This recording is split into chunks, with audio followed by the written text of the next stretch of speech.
Hey guys, so I'll tell you how to remove page at risk issue on your Facebook account. So what you have to do is that you have to go on this Google Drive link that I'll be providing down in below in the description. After you go down over here, click on new tab and go to extensions. Click on manage extension. Make sure the developer mode is turned on. Once the developer mode is turned on, just download the file. It'll take some time to download. After the file is downloaded, what you have to do is that you have to click on it. Once you click on it, you have to go to downloads.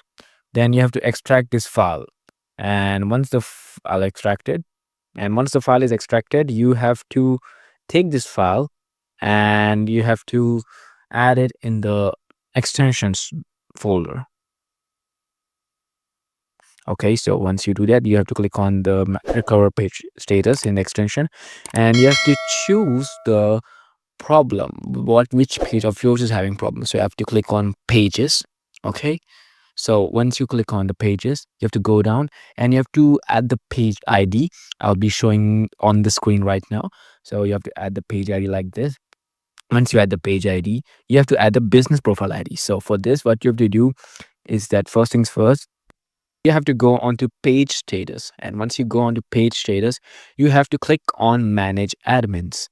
Okay, so once you click on the manage admins, then you'll see a business profile ID over there, and once you do that, you can get the ID, business portfolio ID. So once after doing that, what you have to do is that under this section, you have to choose page does not violate Facebook community policies, and under this section you have to click on I confirm that my page complies with all Facebook copyright and intellectual property policies. And after doing that, you have to screenshot the page or snippet, and after doing that, you have to just attach the file over here.